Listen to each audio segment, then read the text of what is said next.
Il 2025 dei dilettanti è partito coi botti, quante sorprese. In Serie D, via Lenisa, e arriva un mister dalla Toscana che non conosciamo e ne parleremo stasera. Siamo stati al suo primo allenamento, mister Marmorini. E poi in promozione, nemmeno tempo di ricominciare con i campionati. A Corva si cambia, via Perissinotto, dentro Stoico.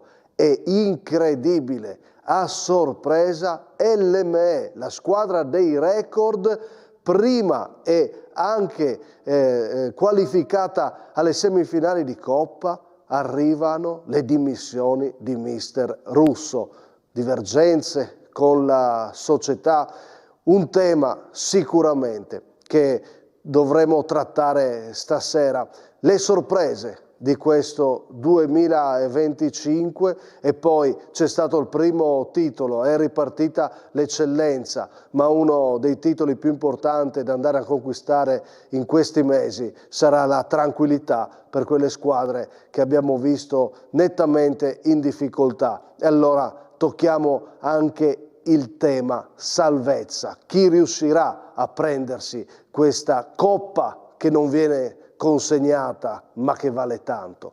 Tanti gli argomenti, partiamo, sigla e di nuovo tempo di terzo tempo. E avete capito, siamo a gennaio e le feste sono passate e adesso i temi dei dilettanti sono tanti e dobbiamo affrontarli. Sigla.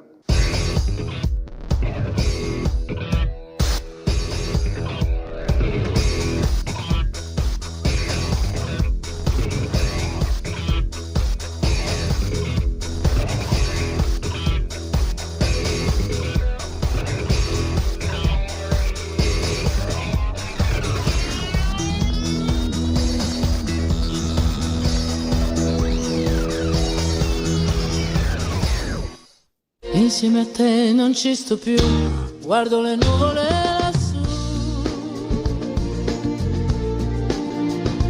Finisce qua,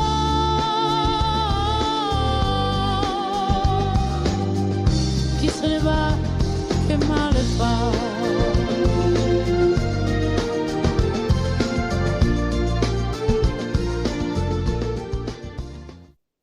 Insieme a te non ci sto più e si separano un po' di società con i loro allenatori e a sorpresa proprio quello che è successo oggi con mister Russo all'LME.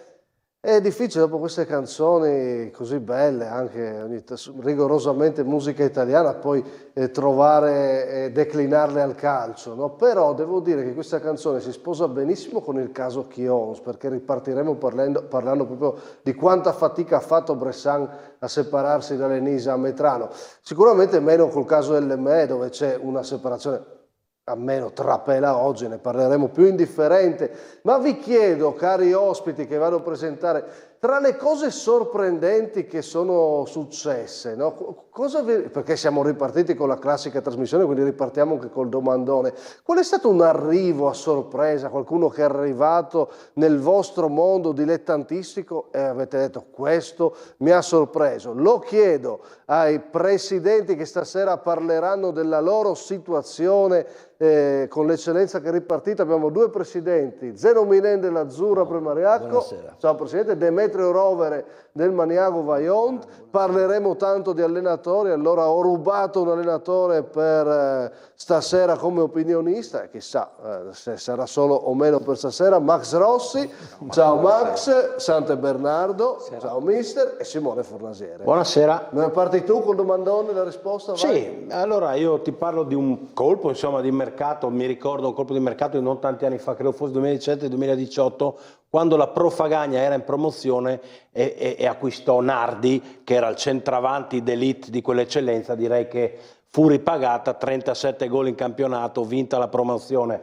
vinta la Coppa di categoria, è tornato in eccellenza Fagagna, dove è tuttora. Però mi ricordo che quegli anni Nardi era costato praticamente a chiunque e scese in promozione con la Pro Fagagna. Una cosa che ti ha sorpreso, insomma, no? È molto legato proprio alla chiamata soprattutto dei Marmorini al Chions, che ha sorpreso un po' tutti. Come sorprende invece la separazione di Russo? Max Rossi? Ma io ricordo mio personale dell'anno della San Vitese, adesso non mi ricordo l'annata, anche se per me è stata poi particolare, dove insomma saltò Zanin dal nulla, eravamo quinti in classifica, in zona, piena zona playoff, ancora oggi insomma un po' fatica a capire il perché, e da lì poi spiegabilmente con l'arrivo poi interno di Roberto Marta andammo fino al famoso play-out col Bolzano. A me portò bene quella cosa, perché poi insomma... Fatto apposta per fare 4 gol. Sante? Io premio un'intuizione, quella di Paolucci con Moras. Bella. Perché prese Moras dagli allievi senza esperienza e lo portò nella società più importante del Friuli. Ok, vediamo i presidenti da cosa sono stati sorpresi o qualcosa di personale. Zeno Minei. Ma io devo parlare della mia esperienza da presidente, quindi non vado Certo. a rivangare indietro. Io ho avuto una situazione particolare con Riccardo Miano, no? Che per anni le sono stato dietro quando tentavamo di fare qualcosa e non veniva mai. Un giorno me lo sono trovato lì a vedere gli allenamenti, 3 anni dopo. Sapevo fosse un giocatore importante, ma questa già una cosa mi aveva stupito. Cosa fai qua? Vediamo se si può fare qualcosa. Cioè, proprio di una naturalezza incredibile. Poi in campo si è dimostrato oltre. Classe. Oltre, sì. Per il presidente Rovere? Beh, io sempre una cosa personale da presidente, ai tempi quando ero presidente del Vaillant, nel 2018-2019, la stagione che ero là, è stato l'arrivo di Clemente Raffaele, il portiere che lui mi aveva sempre detto Press, se vado in promozione vengo a darti una mano, vengo a giocare da te. Beh. Io non ci credevo, però è venuto. Allora, solita domanda, vi interessa la mia risposta oppure no? Sì, dai, iniziamo. Vi dico Bertotto alla guida dei giovanissimi della rappresentativa.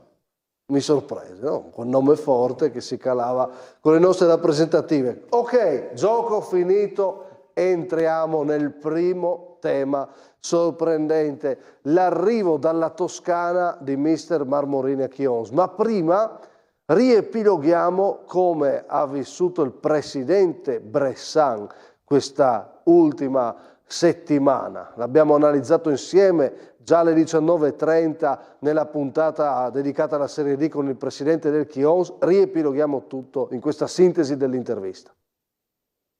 Il momento difficile del Chions analizzato dal presidente Mauro Bressan. Si parte dall'addio sofferto con mister Lenisa e Ametrano. Che il Chions non era veramente preparato a livello dirigenziale al cambio dell'allenatore, perché voi non ci avete pensato. No, e poi noi la nostra storia lo dice, insomma. Cioè, eravamo veramente convinti che la svolta arrivava. Lo dico veramente con amarezza. Immagino. Questo esonero, questa decisione presa di cambiare veramente quel giorno, dico la verità, proprio mi ha fatto proprio male anche fisicamente, proprio quel malessere che provi in un'idea che non è andata. Se penso a Raffaele Ametrano, cioè io dico l'amore di questo secondo, l'amore, l'affetto che aveva per il Chions, per la maglia, cioè lo vedevo a fine partita uscire dal campo distrutto come avesse giocato 90 minuti, cioè veramente questa cosa mi resterà sempre dentro nel cuore e mi dispiace veramente per entrambi. E dopo il punto colto dal traghettatore Moro arriva a sorpresa un mister dalla Toscana, Marmorini. Come mai? Come arriva questa scelta? Sì, è una domanda più che legittima, perché uno proprio da fuori così, ma diciamo che un po' ci siamo affidati dei nostri collaboratori a livello tecnico, insomma.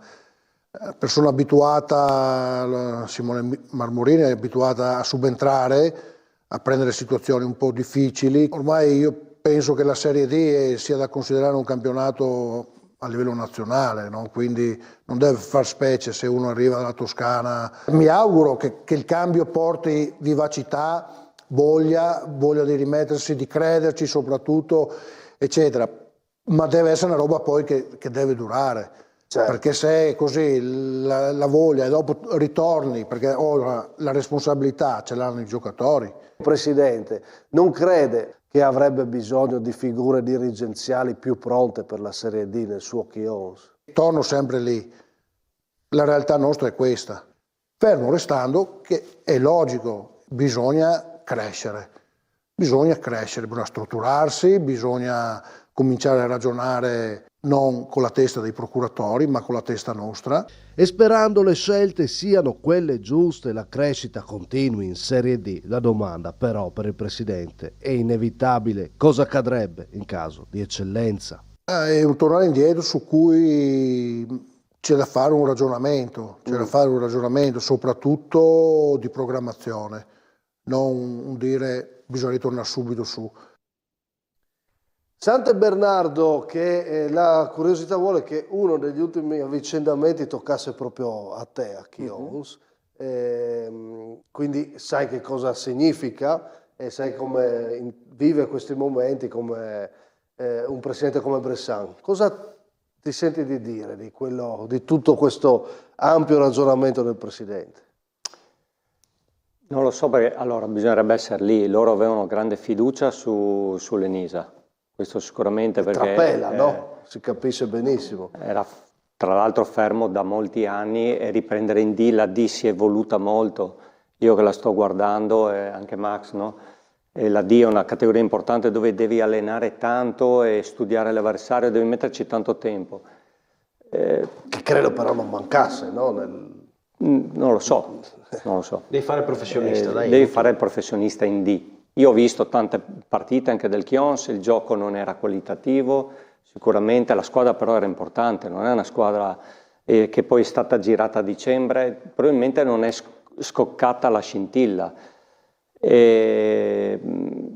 Questo è un ragazzo giovane perché ha 42 anni, non conosce la realtà, io spero che la comunità di Chions e tutta la dirigenza vicino lo accolga e lo faccia lavorare nel migliore dei modi. Ma io credo che questo accadrà, non sia un problema a Chions. Quello che secondo me esce Simone soprattutto è la grande difficoltà a guardare oltre quello che è anche con l'Enisa, no? Hai visto che fiducia, che attaccamento con Ametrano, no? Forse in questa categoria, purtroppo nel calcio, devi riuscire a staccare subito, no? Cioè l'ammissione di non aver programmato un cambio fa capire tante cose.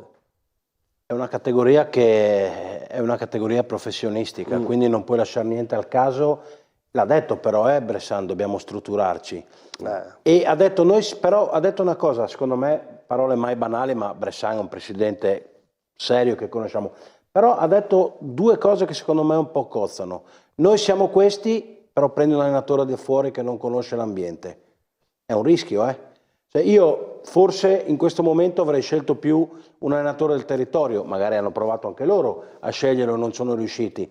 Cioè noi siamo questi, però hai preso un allenatore che è completamente fuori. A me interessa più che sia del territorio che la scelta sia totalmente consapevole. Ma io da questo punto di vista perché penso... se arriva, l'ha parlato dei procuratori, non nella scelta ha parlato di collaboratori, ma poi ha detto che non dobbiamo ascoltare così tanto i procuratori. Ma questo l'ha detto in chiave futura però. In chiave futura. Però esatto. Secondo me la scelta è stata consapevole, perché altrimenti loro, a maggior ragione che domenica hanno pareggiato e che c'è subito il turno infrasettimanale domani, se non erano consapevoli avrebbero tenuto Moro ancora domani e poi avrebbero preso uno nuovo. Quindi secondo me nel faticare io personalmente a capire questa scelta, però loro l'hanno ponderata, secondo me. Max, che idea ti sei fatto? Ma io domenica sono andato a vedere la partita.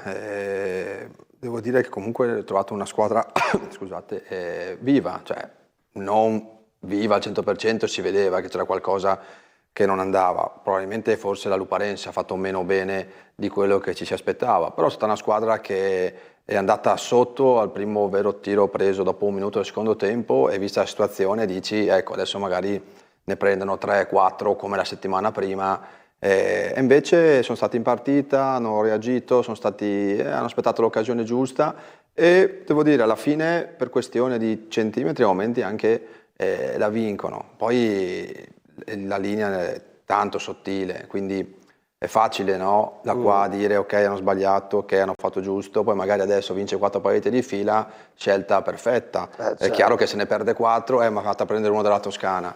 Così è troppo semplice, no? Quindi secondo me il discorso, e ha ragione Simo, non penso che si siano svegliati domenica mattina e abbiano detto prendiamo questo. Probabilmente è una scelta ponderata, come dice Simone, l'avevano già seguito. Ovviamente è stato proposto, però poi guardi, studi, fai, non è che ti dici, se ti dicono dici sì, ok, lo prendo a scatola chiusa. Ok, adesso tocca a Marmorini salvare questo chios. Presidente, cosa vi è rimasto a voi di tutto quello che ha detto Bressan?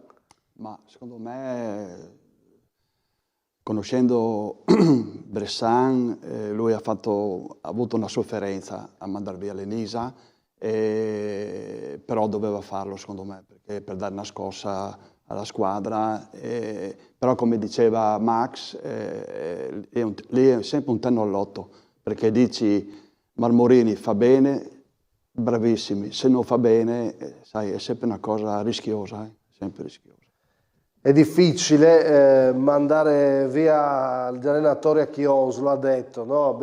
Anche stasera invece dobbiamo analizzare voi che avete scelto di cambiare allenatori. Presidente Mineng, invece al collega Bressan, che cosa rimane di quell'analisi che ha fatto?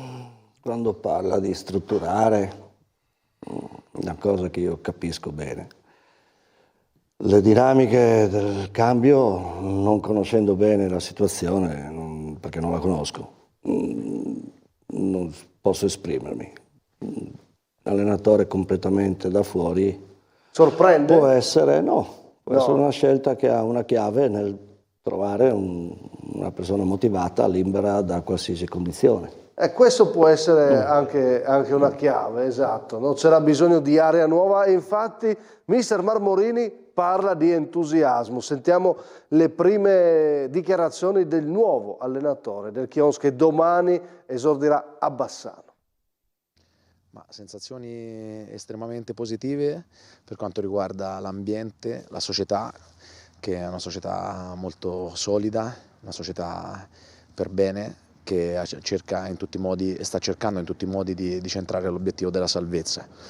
Per quanto riguarda la squadra è ovvio che se ci ritroviamo in questa posizione di classifica qualche problema l'abbiamo avuto e il nostro compito da qui alla fine dell'anno è cercare di risolvere i problemi e cercare di con tutte le nostre forze di accontentare la società nel raggiungimento dell'obiettivo della salvezza. Ma io posso solamente dire, al di là di qualsiasi definizione, che cercherò di portare tutto l'entusiasmo che ho maturato in questi mesi che ho aspettato di rientrare in gioco per allenare e spero di portare alla squadra, di trasmettere alla squadra tutto questo entusiasmo che si trasformi poi in grandissima determinazione che ci servirà per ottenere un risultato difficile, stimolante e secondo me raggiungibile. Risultato raggiungibile, dice Marmorini, che arriva con entusiasmo. Simone è un allenatore giovane che ha bisogno anche lui di riscattarsi, no? Sì, mi sembra che l'altro anno sia retrocesso in Toscana con, non mi ricordo... Scusa, nel Molise allora, col Vasto Girardi, quindi insomma anche lui ha bisogno di riscattarsi, forse anche è stato uno dei motivi per cui li hanno scelti. Ha ragione a dire che ci crede, perché la classifica comunque non è una classifica... No. Non è quella dell'Avis, che mi sembra che ormai sia 15 punti, penultimo il Chions. È vero che il Brian Lignano ha spinto, no? A 28. Sì, ma ci sono squadre in mezzo. Ci sono squadre già in mezzo. Domani a Bassano è uno scontro diretto, perché il Bassano sta un po' faticando, arriva da una sconfitta a tavolino di qualche domenica fa col Mestre, quindi anche il Bassano è una squadra che l'altro anno ha sorpreso tutti arrivando in finale di playoff, ma quest'anno sta un po' faticando. Ma questa cosa, Max, tu che hai fatto la D da calciatore, di non conoscere il girone C, è veramente un tema?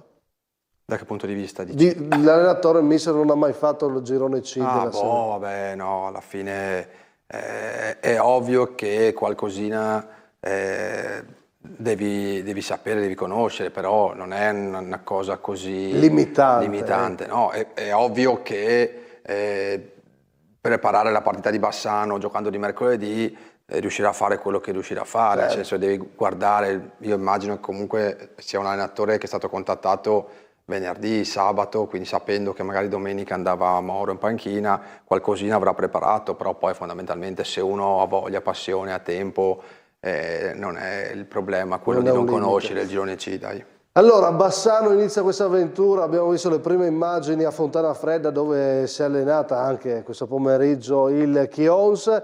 Per quanto riguarda le altre di Serie D, domani in campo insomma c'è il Brian che va in trasferta con la Luparense, il Cernis Muzzane che gioca in casa con il Villavalle per guardare i playoff. Ultima cosa prima di chiudere il capitolo, 4 giornate a Zironelli. Ma ormai è questo l'andazzo. Io riporto l'esempio di quando ci fu il derby Brian-Legnano Cernis Muzzane. Lasciamo stare Mileto, prese 3 giornate per un colpo violento, poi non torniamo a discutere c'era o no. Mutavcic prese 4 giornate per, esattamente come Zironelli, una frase ingiuriosa. Ormai quindi è evidente che le linee guida del giudice sportivo sono quelle. Tante, ma sono pesanti ovviamente. Allora, domani le due in casa, Charlins va bene perché a Charlins puoi anche essere squalificato, si è attaccato, e quella in trasferta un po' più. Assolutamente. Insomma, la Serie D torna in campo domani con la grande novità di mister Marmorini sulla panchina del Chions, ma continuiamo a parlare di allenatori e siamo nel momento centrale della discussione, ovvero la notizia di oggi, quella di Marmorini, è arrivata già domenica. Oggi le dimissioni di Russo con una comunicazione dell'LME di questa separazione di comune accordo. Solo una settimana fa il presidente Pattaro parlava nella nostra trasmissione così del mister Servizio.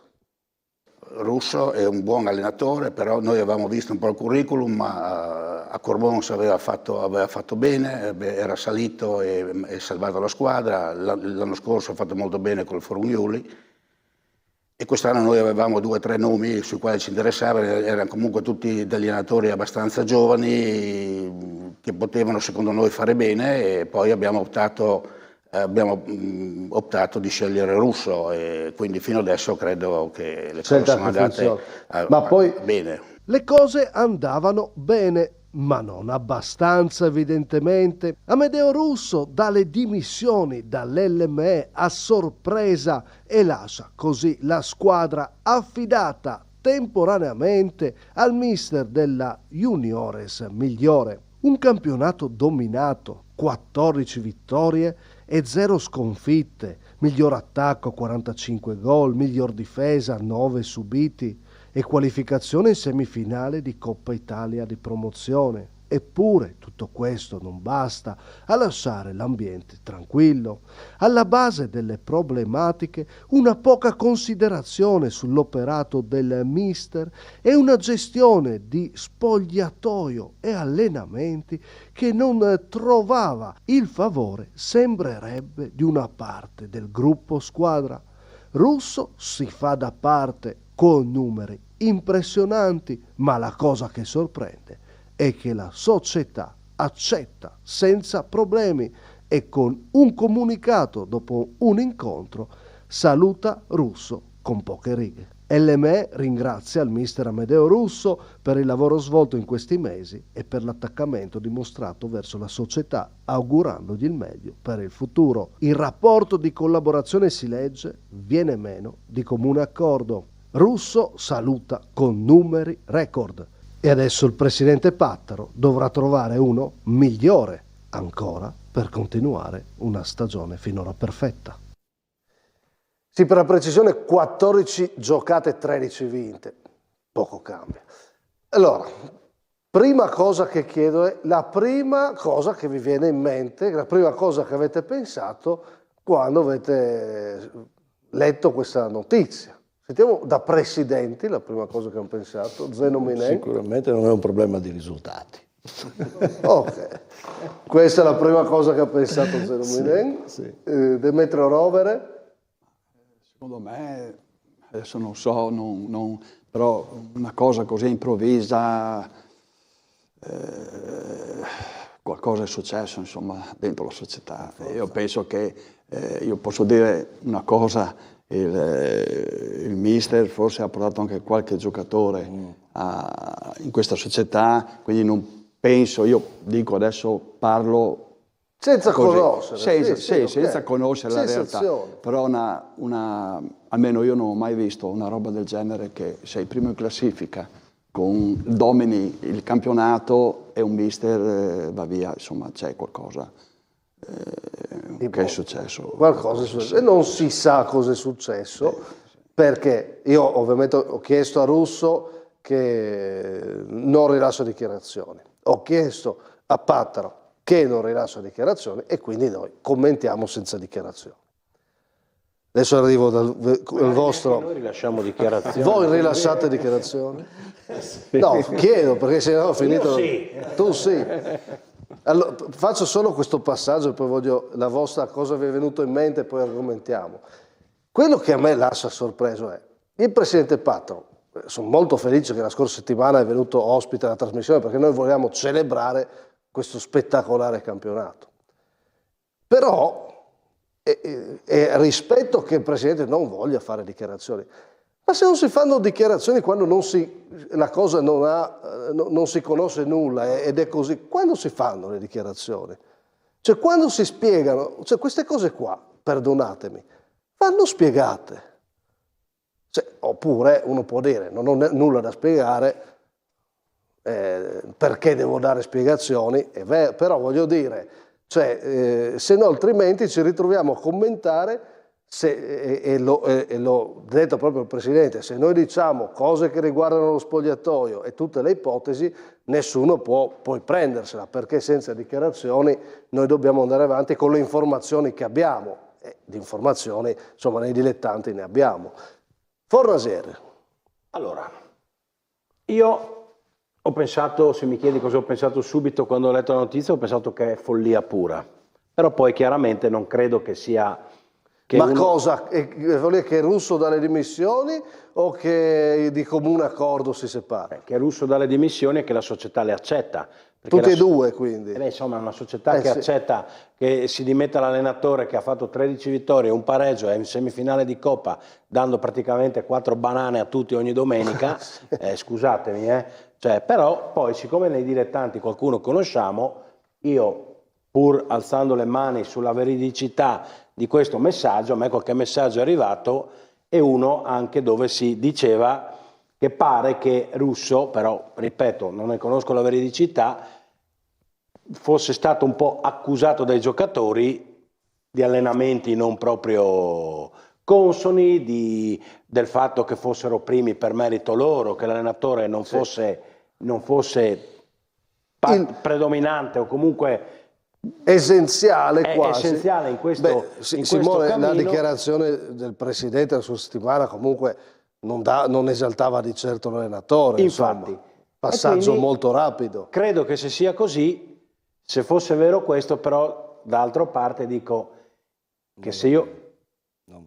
Non va bene, se io fossi stato il Presidente della società, non lo sono, e magari, ma se fossi stato io... avrei detto ai giocatori, signori, si va avanti fino alla fine con chi ci ha fatto fare 13 per 3, 39 più 1, 40 punti su 42, a fine anno farete voi le vostre valutazioni e non certo io che sono la società. Ma allora vuol dire che la società non piaceva a Russo. Vuol dire che allora è andato probabilmente non piaceva e quindi si è colta la palla al balzo per accettare queste dimissioni, se questo è vero, se poi c'è altro che noi non sappiamo, ma insomma... No, ma quello che ripeto io, ma veramente ci tengo, siccome è una situazione clamorosa e particolare, con tutto rispetto non ti puoi limitare a 4 righe di un messaggio WhatsApp che non è un comunicato stampa, perché i comunicati stampa, per quello che vale questo lavoro ormai, per amor del cielo, sono altri. No, cioè devi comunicare. Sei in promozione, abbiamo definito in realtà in ascesa, ripeto, lo dico all'infinito, trasmissioni che cercano di dare visibilità, si comunica, si spiega, ci si confronta, perché se no, altrimenti come si fa a capire una situazione del genere? Quello che uno può uscire da tutto questo è dire che è una situazione che ha dell'assurdo e in questo momento è assurdo quello che sta facendo l'LME come società insieme a Russo. È corretto? Cioè, qualcuno mi fermi se non è d'accordo. Soprattutto se tu Russo vuoi dare un segnale, perché c'è qualcosa che non va nello spogliatoio, il rapporto con i giocatori, ma tu società devi proteggerlo, no? Devi proteggere l'allenatore che ti ha fatto fare. Tu devi proteggere questo record, tu devi proteggere questa stagione.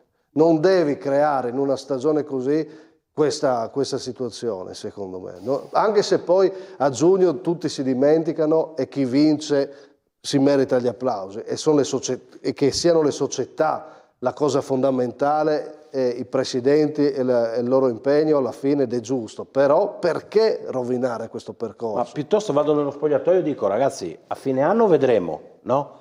Però adesso si va avanti così, cioè, anzi, che sia da Spro nel girone di ritorno per fare 42 punti su 42, certo. Visto che ne abbiamo le possibilità. Poi c'è anche un'operazione empatia, no?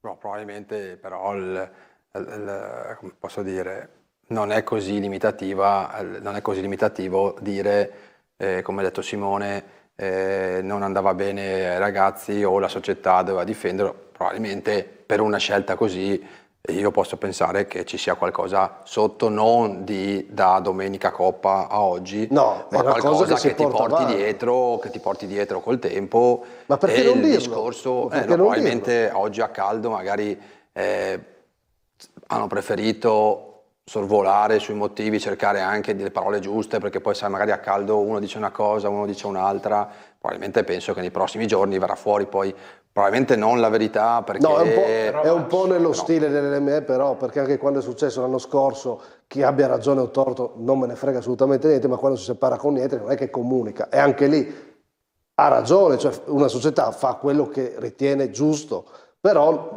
poi si legge uno stile comunicativo, che è quello di non entrare troppo nei dettagli, no? Delle cose. Sì, esatto. Sì. Comunque 2 non dichiarazioni sono una dichiarazione. Perché io non dichiaro, il mister sarà incazzato nero, il presidente non dichiara, vuol dire che c'è qualcosa. Infatti, però esatto. È chiaro che è una separazione. No, ma dal nulla non è che stamattina sono svegliati, uno ha bevuto il latte, uno il tè, hanno detto ci separiamo. Sicuramente questo è un passaggio che io voglio fare, visto che ci sono 2 presidenti. La fortuna degli allenatori sono le società, perché la società deve difendere un allenatore anche se i giocatori vanno a dire questo allenamento non mi piace. Cioè, se l'obiettivo societario è vinco il campionato perché voglio andare in eccellenza, lui lo stava facendo. E probabilmente nella sua valutazione c'era quella della gestione, magari di allenare meno. Va difeso un operato, anche perché vincere è difficilissimo, no? Quindi, tra virgolette, io dico, gli è stata tolta la possibilità di vincere un campionato che... E gli è stata tolta, però... Si è tolto, ma se si è tolto vuol dire che c'è un qualcosa di grosso sotto, perché un allenatore che ha un lavoro a perdere, perché ti spiegano tutti calcio, ti criticano tutti, eccetera, eccetera, prima di dimettersi straprimo in tutto e non va a vincere un campionato, c'è qualcosa di importante sotto. Vero, Sante, noi diciamo che sono dimissioni perché sono dimissioni, ma quello che comunica l'LME non è scritto dimissioni. Non è scritto noi abbiamo ricevuto le dimissioni e le abbiamo accettate.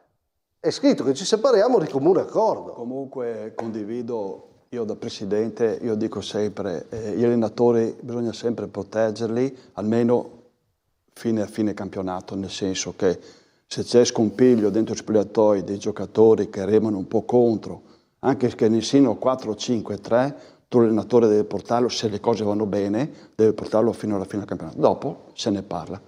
Questo io nel mio ho sempre fatto così.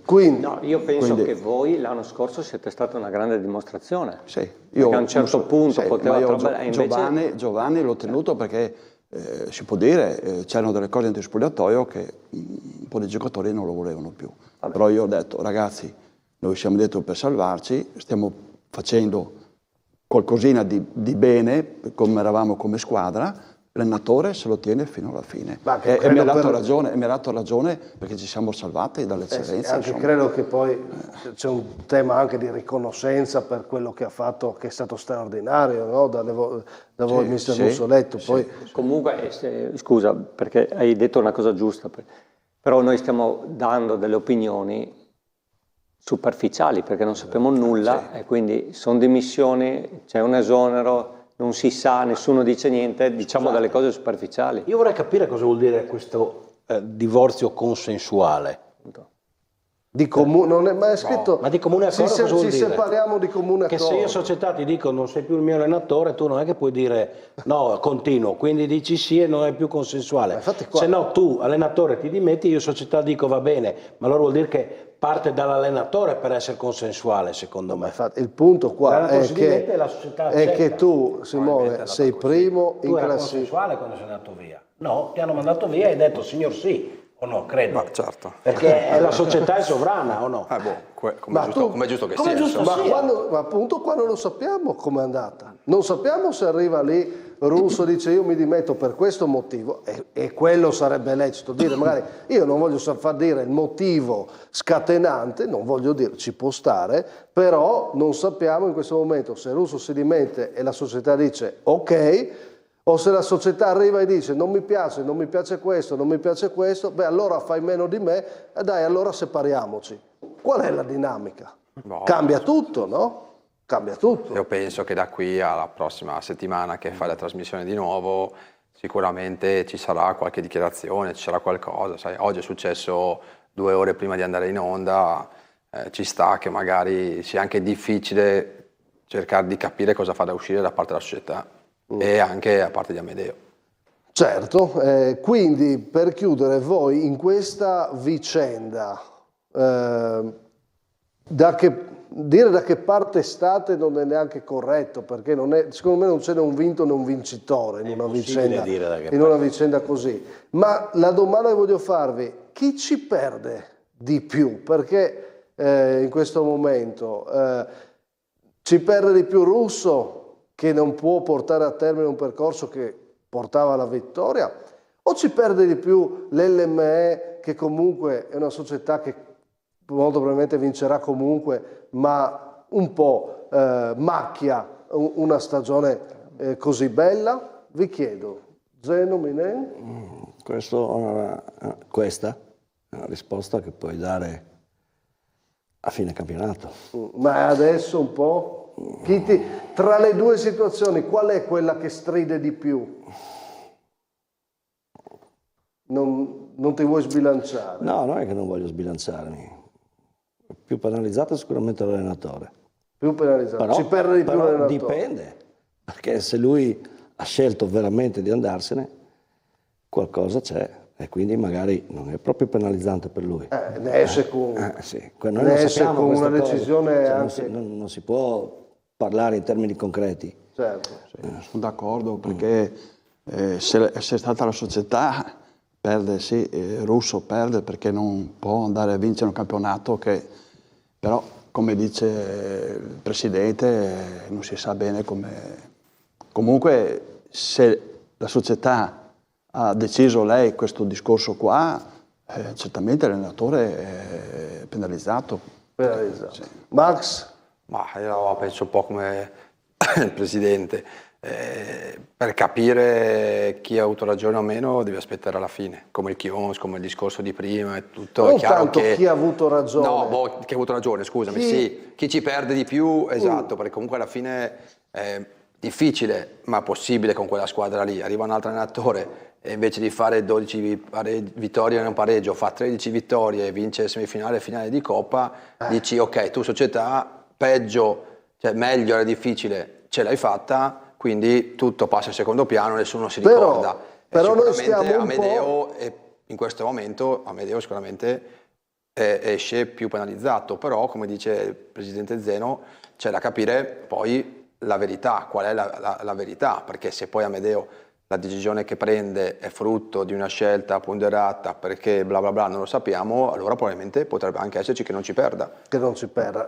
Però una cosa che sta uscendo, la sensazione che ho io dalla discussione è come dire, che comunque l'LME è talmente forte, continuiamo a non dare peso specifico anche alla scelta di Russo, che quindi è solo un passaggio. Ma scusatemi, in un campionato comunque non importa, non c'entra niente che succeda questo col campionato che deve ripartire domenica. Proprio voi date valore proprio solo ed esclusivamente alla rosa? No. No? Assolutamente no. Quindi è una dinamica che può portare un minimo di squilibrio? Sì, per me sì. Un minimo? Sì. Se no, non servirebbero gli allenatori. Esatto. Si svaluta il ruolo dell'allenatore, ma però c'è un po' di amarezza nella cosa, no? Perché siamo nei dilettanti. Tutti abbiamo un lavoro e alleniamo di sera. Si fa una scelta, siamo straprimi, cerchiamo di prenderci un po' meno sul serio. Io mi sento di dire questo. Io dopo bisogna essere lì. Cioè, io mi accodo a questo passaggio perché quello che ne esce, mi capisca il presidente Pattaro, l'LME e Russo, ma è proprio un concetto generale che non voglio, può valere per tutti, è che è un po' con il mondo dilettantistico non è mai bello come dinamica, ecco, mi accodo un po', però non è bello, non è detto che non si può fare, soprattutto se ci sono delle motivazioni forti. Come vuoi chiudere tu, che sei lì che rifletti? No, sì, non rifletto. Io invece non dico che esce più macchiata la società, l'LME, perché comunque questa società, questa squadra è una squadra che vincerà il campionato, perché è talmente troppo forte, però a fine anno secondo me qualcuno dirà però anche quest'anno qualche casino l'hanno fatto. Quindi una questione anche di simpatia, no? Sì, di simpatia o comunque di limpidezza di tutta la stagione, ecco.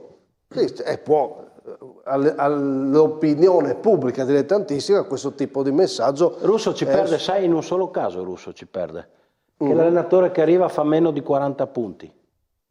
Che fa più di 40 punti, fa 42 su 42. E vince la Coppa. E vince, ma lascia stare la Coppa. Campionato, se fa 42 punti su 42, se no Russo ti dirà sempre, scusa, mi ha fatto un girone a testa, chi ha fatto più punti? Va bene, è un tema clamoroso, abbiamo titolato, più clamoroso di quando hai cambiato tu il mister, Zeno. Mamma mia, questo qua è un colpone. Quindi la tua, ormai, a parte che è passata, voglio dire, però insomma, quindi, o non era male neanche il tuo? Com'è stato? Posso tornare rapidamente lì? Dico, è stato clamoroso anche il vostro cambio, secondo te o no? No, per me non così clamoroso. No. Campo è una brava persona, è un allenatore avanti secondo me, però insomma adesso andare tanto nel dettaglio secondo me non è simpatico, però noi abbiamo avuto divergenze di gestione. Ci siamo trovati io e lui 3 volte nell'arco degli ultimi 2 mesi. Non parlo dei risultati perché erano assolutamente in linea. C'è programmazione. Però tu hai comunicato in quel momento, cioè quel momento lì hai detto... Noi non è che l'abbiamo detto ciao, abbiamo affrontato un tema dove non trovavamo l'unisono e quindi che facciamo? Lui è una persona per bene, ha capito che può essere un problema. Io non voglio andare tanto dentro perché poi devi svelare cosa succede. Sono dinamiche, non è carino, anche perché non c'è campo qua. Dai, una società, lo spogliatoio, 1000 cose, i giovani, i meno giovani, cioè ci sono dinamiche. Agonisticamente, due allenatori sanno benissimo come funziona. Calcisticamente però hai pagato quella scelta, no? Dicevamo... Chi l'ha detto? Chi ha detto che se rimaneva a campo non perdevo le 5 che ho perso? No. C'è la controprova. Su quello gli do ragione però. Chi l'ha detto? Perché posso farti non una pecca. Ma volevo finire, scusa, volevo finire perché sì. vanno analizzate le cose, no? Lui aveva fatto bene, però sia lui che Franz, cioè lascia stare, se guardi tutte le partite, lascia stare chi è l'allenatore. Noi siamo la seconda difesa al penultimo attacco, no? Quindi ci sono tante cose che devi vedere, non è che se tu rimani quello di prima le vince tutte. Cioè, noi vinciamo o per un gol di scarto o perdiamo per un gol di scarto, il resto sono tutti pareggi. Cioè, abbiamo vinto con 2 gol di scarto con Rive e abbiamo perso con 2 di scarto col Fagagna, ma tutto il resto c'è un equilibrio incredibile. Adesso non è che un allenatore fa pendere da una parte o dall'altra tutto questo equilibrio, cioè lo sbilancia secondo me. Mentre siamo rimasti a clamoroso Mortagliano, adesso siamo proiettati verso l'Azzurra e il Maniago Vaillant che giocano per la salvezza. Siamo tornati come aggancio sul caso Campo, quindi cambiamo argomento, ma volevo sentire cosa voleva aggiungere Max Rossi. Cambiamo titolo, grazie regia. Che comunque è facile, no? Giudicare, sento spesso, no? Questa trasmissione anche è la delusione, ma si dovrebbe parlare di sorpresa o delusione del momento, cioè, perché comunque come diceva prima, parlavamo del Chions, parlavamo adesso di Amedeo, i conti si fanno a marzo, aprile, alla fine. Adesso parliamo ovviamente della scelta del presidente di Franti, che se togliamo la partita di Fiume ha fatto 1 punto in 6 partite, però magari adesso Franti da qui alla fine ne vince 6 di fila in questo campionato qua, se ne vince 6 di fila fra 1 mese e mezzo è terzo in classifica. E allora noi adesso giudichiamo la scelta del presidente negativa e tutto, però tra 1 mese e mezzo non abbiamo il coraggio di dirgli di nuovo: presidente, la scelta che hai fatto 3 mesi fa è una scelta super. Chiaro. Quindi per giudicare, secondo me, va giudicato. Certo, noi dobbiamo giudicare il momento, no? Ma sì, allora bisogna parlare esatto del come mi ha del sempre momento. detto il Dea quando gli faccio questi discorsi, dice il mister Agostini: il conto dopo il caffè. È vero che il conto lo dobbiamo presentare dopo il caffè e facciamo il bilancio, però quando si fanno dei cambi, Russo, Campo prima, Russo adesso che è un'altra dinamica, se poi i risultati non arrivano, uno può pensare che siano frutto degli equilibri che si è andato a spostare. Quello lo puoi pensare. Perché no? C'è l'autocritica, io sono uno molto schietto su questo. Posso sbagliare io, No, dico, certo. Poi è ovvio che la verità senza ce l'hai a lungo togliere termine. il valore a chi è arrivato, perché non vuol dire questo. Però ci sta che non si sta per sbagliare, cioè se no vinciamo tutti i campionati, tutti quanti. No, certo. Restando che, come ha detto il Presidente, purtroppo quest'anno veramente le partite, se tu analizzi adesso cosa sono 18 squadre, sono 9 partite, ne hanno giocate 17 su 150 partite, io penso che in eccellenza quest'anno 130 su 150 partite siano state decise 1-0, 0-0, 2-1, non c'è una squadra, non c'è un Brian, un Pro Gorizia, un Tamai degli anni scorsi, certo. Quindi il dettaglio o anche l'episodio è talmente importante che ti può far fare come Pro Gorizia 6 vittorie di fila, poi perdere 4 di fila, perché veramente in partite tutte tirate il dettaglio è importantissimo. Però Fornasiere, che sta in silenzio, fa il furbo, perché sul campo lui si è espresso sul cambio di Azzurra, no? Lì eri tu, qua sei stato uno dei più critici. No, allora, è chiaro che le dinamiche societarie le conosce la società, però se noi valutiamo nel momento dal punto di vista dei risultati, è chiaro che fatichiamo a capire il cambio di campo. Dal punto di vista dei risultati, credo il Presidente sia d'accordo, anche no? a capire cosa è successo all'Avariano, a Certo. Martigliano. Sì, ma qualcosa succede, no? chiaro, Ma qualcosa succede.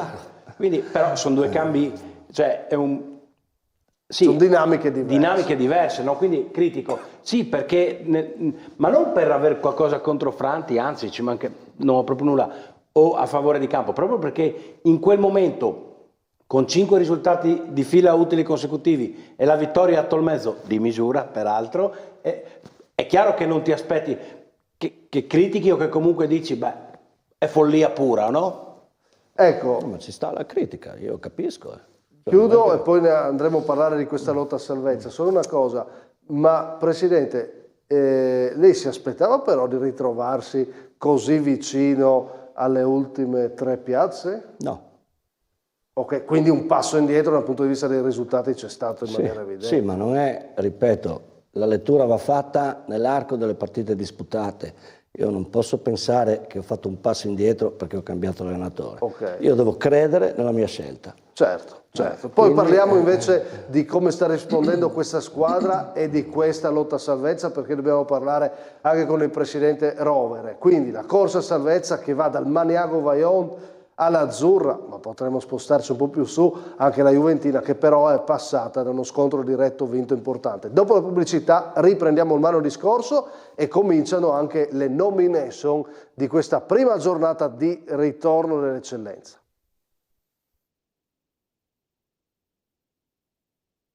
Di terzo tempo, dobbiamo parlare di lotta a salvezza in questa eccellenza che è ripartita.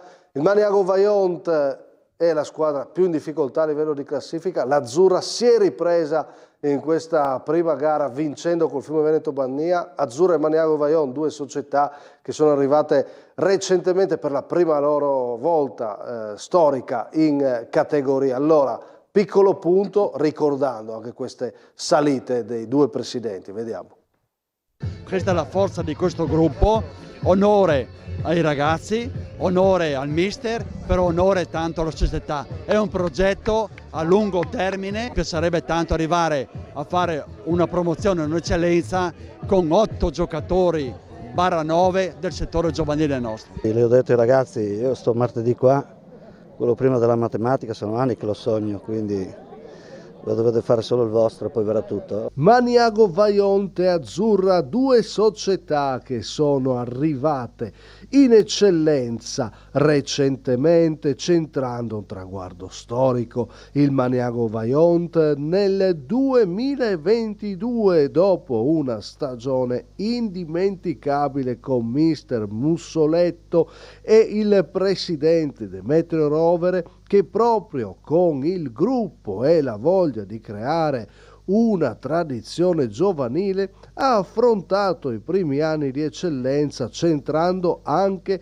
salvezze miracolose. In questa stagione però le difficoltà, l'esonero di Stoico, l'ultimo posto, la peggior difesa con i 40 gol subiti e la scelta di affidarsi a Bari, allenatore inesperto per la categoria, che sì ha vinto una gara con il Chiarbola Ponziana inaspettata e importante, ma poi il trend è rimasto decisamente negativo. Si vedano le ultime due partite a fine 2024, poker subito con il San Luigi e in questo inizio 2025 dal Tolmezzo. E prima anche una pesante sconfitta nello scontro diretto con il Rive Flaibano. Dall'altra parte l'Azzurra, arrivata in eccellenza nel 2023, con l'ambizione e la voglia di crescere del presidente Zeno Minen. E in 2 stagioni sono già 3 gli allenatori che si sono seduti sulla panchina della sua Azzurra. Dopo Bortolussi arriva a campo con una salvezza brillante e poi questo campionato con l'esonero a sorpresa del mister triestino e l'arrivo di Franti. Partenza shock per il tecnico con un solo punto in 6 partite. E domenica ecco finalmente la prima vittoria. Le ultime 4 della classe hanno cambiato tutti allenatore. Il Maniago Vajont resta ultimo e dà pochi segnali, anche il Rive Flaibano non si muove, penultimo posto e brutta sconfitta in uno scontro diretto con la Juventina, che ha dato una scossa, e invece il Casarsa con mister Cocetta, che infatti spinge e cerca di agganciare proprio quella Azzurra, che invece spera di aver trovato la svolta proprio contro il Fiume Veneto Bannia ed iniziare un nuovo ciclo con Franti. Insomma, il tema sono gli allenatori. Presidente Rovere, è giusto dire che proprio dopo l'addio di Mussoletto qualcosa, anche se poi mi parlavi, l'avete voluto confermare, però mi sembra di capire che dopo Mussoletto proprio è venuto a mancare qualcosa al Maniago Vajont. Ma allora, qua la storia la facciamo in pochi secondi. Io l'anno scorso mi salvo l'ultima giornata, vinco con la Profagagna, mi salvo, praticamente mi ritrovo senza direttore generale, senza direttore sportivo, senza allenatore, senza vice allenatore e con 14 giocatori nuovi. Ho dovuto ripiegare su certe situazioni, abbiamo fatto un 14 giocatori nuovi. Io sinceramente ti dico, pensavo di avere una squadra più forte dell'anno scorso quest'anno. Beh, non solo tu, Presidente. Ho fatto una scelta di allenatore con Stoico che pensavo di fare un triennale con lui, di portare avanti un discorso anche portando su dal settore giovanile tutto questo progetto che abbiamo a Manego Vajont, perché abbiamo un settore giovanile molto importante. Però non è stato così, è un'annata nata proprio storta, perché abbiamo cominciato, come diceva il Presidente prima, anche noi, parte delle sconfitte 5-1, 5-1, 4-1, però... Adesso di nuovo vi siete smarriti. Un po' smarriti. Le prime partite abbiamo perso 2-1 col Fiume Bania, 1-0 col Cras, 2-1 col Fontana Fredda, e se le siamo sempre giocate. Però con questo non è che voglio difendere... C'è qualcosa, ci è mancato l'attacco, adesso noi, dicevo prima anche al Presidente, con il rientro di Gurgu, ho preso questo Barbosa, questo portoghese davanti, con Devicic in mezzo, vediamo cosa riusciamo a fare. Scelta, come dicevo prima a Simone, ho fatto una scelta perché ho dovuto staccarmi da Stoico. Io sono come Bressan, faccio fatica perché staccarmi da un allenatore gli do sempre la chance, però dovevo farlo, però voglio continuare con Damiano Bari col secondo allenatore fino alla fine. Anche se adesso sono arrivati questi risultati molto negativi, avete subito brutti gol ultimamente. Tu dici ormai fiducia ad un mister, gioca, abbiamo subito molti gol con una difesa, secondo me, con i nomi, per l'amor di Dio, però dico, c'è un Elia Roveredo messo dietro, un Boskovic, un Valerugo, quindi con una difesa anche con dei giocatori non proprio gli ultimi arrivati. Ecco, Ma però questo fatto di avere ancora voglia di recuperare giocatori fa capire che volete cercare di restare protagonisti. Io martedì sono entrato negli spogliatoi, entro poco nello spogliatoio.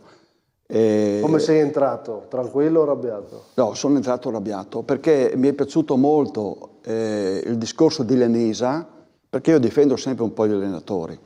Il discorso di Lenisa che ha detto per salvarsi una squadra deve fare sacrificio, mettere il cuore, sudare e pedalare. Allora ai miei gli ho detto, ragazzi, il giorno di ritorno, dopo questa sconfitta che abbiamo fatto, deve essere, dopo dove andiamo, però deve essere messo in campo tutto quello che abbiamo, tutto. Max, torniamo all'allenatore che ha chiuso la sua avventura con River Fleibano. Qua domenica si è detto, tra le analisi, che River Fleibano deve diventare una squadra più da salvezza, che è ancora ancorata un po' a quello che era il tuo dettame di gioco, che è bellissimo, ma non è la strada giusta per salvarsi. Cosa rispondi? Ognuno vede il calcio a proprio modo, nel senso... No, ma dimmelo come lo vedi tu. Ma io lo vedo come l'ho visto l'anno scorso, quando io e te, dai, non è che siamo un po' stuzzicati a parole, quando io dicevo che giustamente voi guardavate solo i risultati e non guardavate le partite, e io invece guardavo le partite. Poi abbiamo perso ancora un paio di partite e voi avete detto Max Rossi è giusto che inizi a preoccuparsi anche di vedere i risultati e non solo le partite. Però poi alla fine noi abbiamo fatto 39 punti in un girone. Il Brian, con cabine. Sì, ma cosa...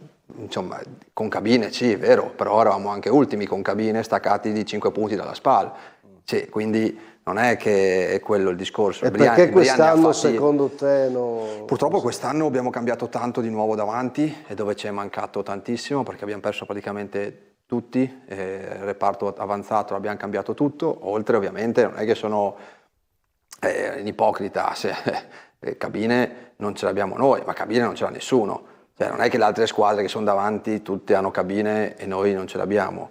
Se noi avessimo avuto Medi quest'anno probabilmente stavamo parlando di niente, è ovvio, però Medi non è che devo discuterlo, devo parlarne io. Medi le partite le vince da solo, l'ha sempre fatto, quindi figurati a maggior ragione. Quindi non bisogna snaturarsi. No, ma perlomeno io la vedo così. Cioè, io ho provato anche quest'anno, ma anche probabilmente tante volte perché proprio non è nel mio DNA, anche in maniera provocatoria, a dire ok, comportiamoci da squadra che si deve salvare. A Gorizia abbiamo fatto quella partita lì, da squadra che si deve salvare. Risultato, 4 volte solo davanti al portiere, anzi 3, perché l'altra al portiere non c'era. La quarta ha saltato anche il portiere, non so se ti ricordi, a Gorizia, a porta vuota, non abbiamo fatto gol. Ho preso un tiro al primo tempo, un'occasione al secondo e ho preso gol. Quindi non è che, cioè, se io gioco e faccio il calcio che voglio io e creo 7-8 occasioni da gol e ne prendo 2 e perdo, faccio un calcio diverso, creo 5 occasioni da gol, ne prendo 1 e perdo, alla fine ha detto ok, il risultato è lo stesso, ma perché devo snaturarmi se poi i numeri sono gli stessi? Quindi fondamentalmente per me non è questione di fare un calcio, farlo l'altro, farlo in maniera diversa. Poi quest'anno soprattutto il limite è tanto, cioè, il presidente diceva noi abbiamo perso le prime 3 partite 4-1, 5-1, le prime 3. Io le prime 3 partite ho perso 1-0, 1-0, 1-0 e se vado a rivederle, e l'ho fatto più volte anche adesso che sono fermo, faccio ancora fatica a spiegare come, però poi spiegare la sconfitta. Però poi comunque c'è un po' tutto. Che ci fosse Max Rossi o Lizzi in panchina con la Juventina non puoi perdere 2-1 per la corsa a salvezza, no? La Juventina è una buona squadra, certo, è che uno scontro salvezza, brava la Juventina, deve però iniziare a cambiare un po' passo. Posso fare una domanda provocatoria io, Max? Posso? Sì. Non sei stato un po' troppo integralista con quel 3-5-2, Max? Hai mai pensato, ma provo a cambiare qualcosa, forse non avevi gli uomini? Ma io è provocatoria. certo, ma lo so, ma non è il problema. Ma le ultime 7 partite ho giocato a 4 dietro, le ultime 6-7 partite, anche a parte che per me in fase il modulo, per come interpreto io il calcio, il modulo mi serve solo in fase difensiva, nel senso per le uscite, quelle cose lì, in fase di possesso, che giochi a 3 o giochi a 4, se uno gioca a 4 poi abbassa il play in costruzione, costruisce a 3, è la stessa cosa. Però le ultime 5-6 partite, anche perché avevo un po' di problemi dietro, acciacchi e tutto, abbiamo giocato a 4, ma ti ripeto, cioè, confrontare a fredda, per dirti la nostra stagione può cambiare dopo un minuto e mezzo, il difensore centrale gli entra nel fianco a Frimpong, lanciato a rete, la mette a campo, giallo, ma se tu rivedi le immagini il rosso è poco, giocano in 10 tutta la partita e magari cambia, cioè il limite quest'anno, la prima, con un rigore su Frimpong che voi stessi avete detto come fai a non fischiare un rigore. È chiaro che le stagioni quando sei là in fondo passano da tante dinamiche e passano anche dagli episodi, no? Naturalmente. Anche da questa partita, tu mi dici con la Juventina, quando sono le annate che nascono così poi io non l'ho vista, ma ovviamente il rapporto che ragazzi ce l'ho e tutto, rivedendo anche le immagini, è vero che il Flaibano non ha fatto niente, ma io da quello che avete montato voi, punizione di Grion nel 7, calcio d'angolo, gol e basta. Altro, quindi sai anche lì 2-1. Le salvezze o comunque le ripartenze passano anche dai cambiamenti di rosa. State cambiando molto, presidente Zeno Minenni, cioè avete fatto delle scelte importanti, avete tolto un po' di giocatori, sono arrivati di nuovi, un nome come San Giovanni. C'era bisogno di cambiare un po' aria nello spogliatoio, quindi? Secondo te la risposta qual è? Sì, perché? Mi fermo qui. Era una necessità. No.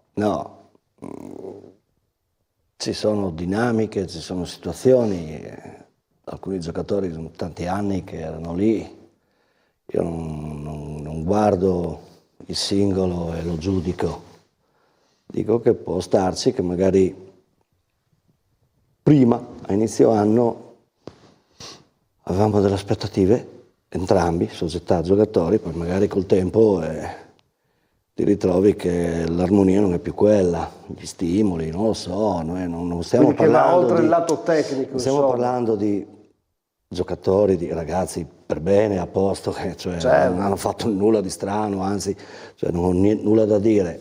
Si creano situazioni, dai. Ma adesso qual è il tuo obiettivo con questa azzurra e con Franti? Che obiettivo Franti è una scelta in funzione di un programma, non è una scelta così fatta. Le stesse cose che ho chiesto a Franti le avevo chieste anche a Campo. Quindi Franti è una persona che ha una visione, sposa certe dinamiche che per noi, certi progetti, diciamo. L'Azzurra non ha fatto niente, deve strutturarsi. Ma tu non hai paura di esserti indebolito, di rischiare di lottare per non retrocedere? È facile parlare così adesso. Così, se avevo paura non rimaneva tutto uguale. Ok. Voi come la vedete la lotta a salvezza? Chi è che ha più certezze? Beh, l'Azzurra perché ha più punti delle altre tre. Però... Sì, ma ne ha 3 più del Casarsa. Sì, è chiaro che però l'Azzurra è destinata a un girone di ritorno almeno imminente per uscire dalla lotta a salvezza. Questo lo dice la classifica, adesso indipendentemente dall'allenatore no.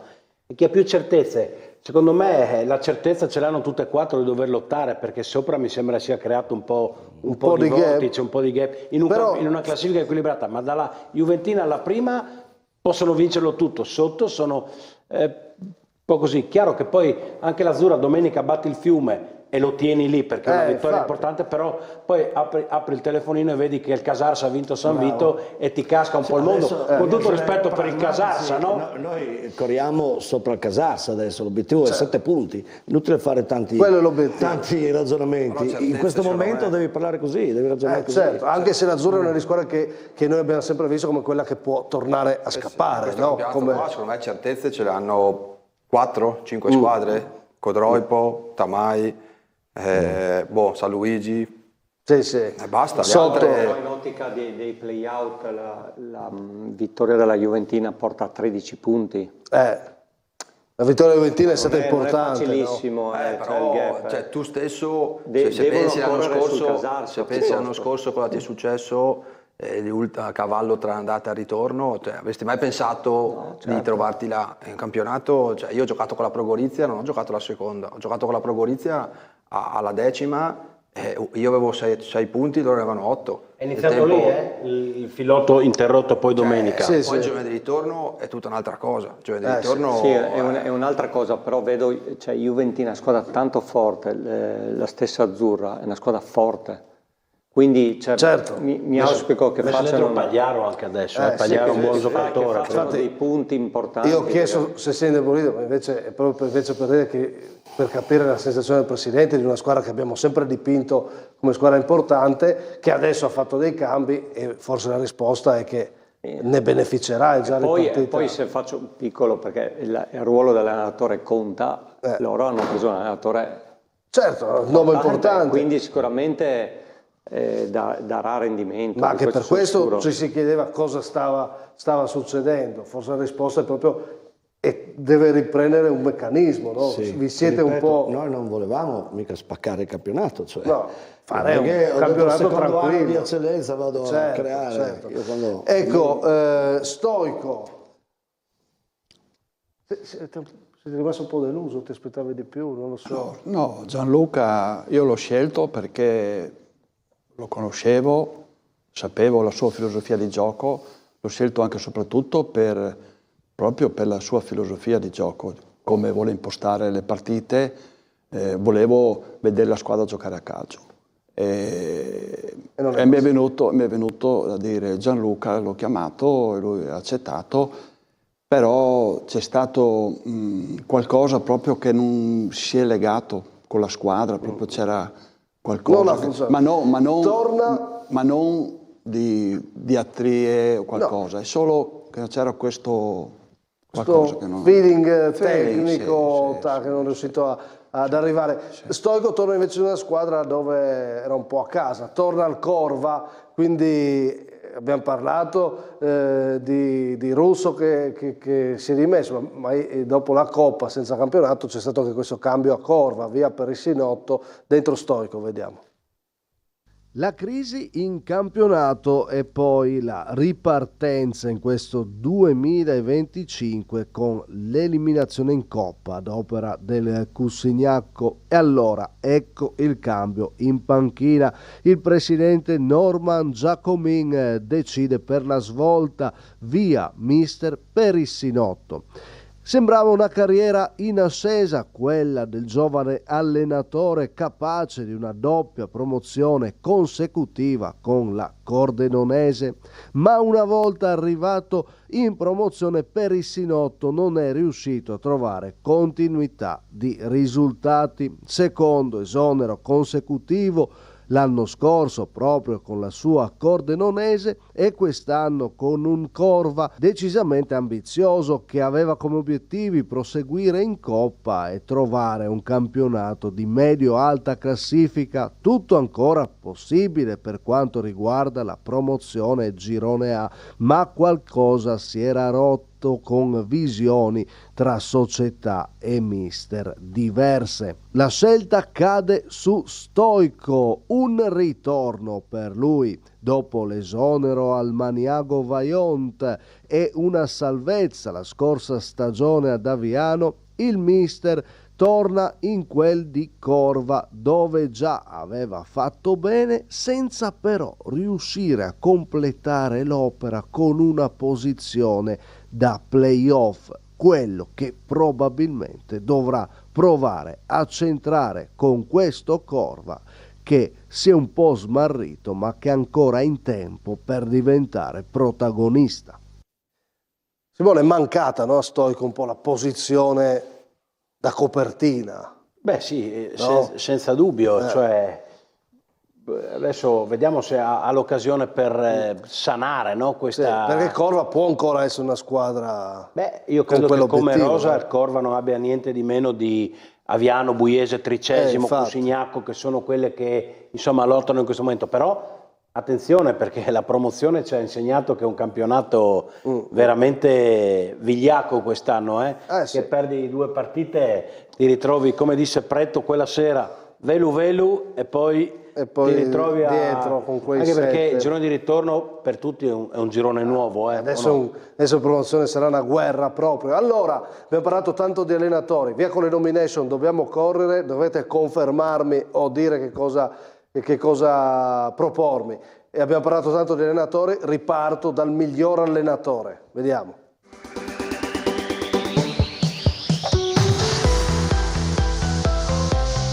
Torna a Codroipo e consegna alla società una coppa storica e una settimana dopo il primato in eccellenza in concomitanza con il San Luigi. È iniziato alla grande il 2025 di mister Fabio Pittilino. Si dice sia facile vincere con una rosa così lunga, ma lui la sta gestendo nel migliore dei modi ed ecco che arriva anche la vittoria col Cras. I cambi sono perfetti e sul finale Bertoli e Tonizzo regalano una vittoria che lancia il Codroipo in testa all'eccellenza. Un commento e al limite la proposta alternativa. Via con gli opinionisti. Max, tu che sei stato anche uno dei nostri migliori allenatori di tutto campo, vai a terzo tempo con le nomination? Cosa mi dici? Boh, insomma, in questo momento c'è poco da dire, insomma, sì, sicuramente Fabio, una garanzia in questo momento. Simone Ci sarebbero tante scelte sta settimana, però è innegabile che una settimana da Dio era un film, non mi ricordo con chi, ma è stata la settimana perfetta per Fabio Pittilino, dai, è innegabile. Ma a maggior ragione, perché è stato via per il figlio che si è operato a Barcellona, quindi partita da buccia di banana, ha vinto la Coppa, eccetera, eccetera, invece è grande prova. Sì, confermo. E conferma che ha la rosa più lunga del Codroipo. Pescati dalla panchina anche domenica. Assolutamente sì. Sì, sta confermando questo dato. Miglior allenatore Fabio Pittilino, andiamo con la miglior squadra. Vediamo.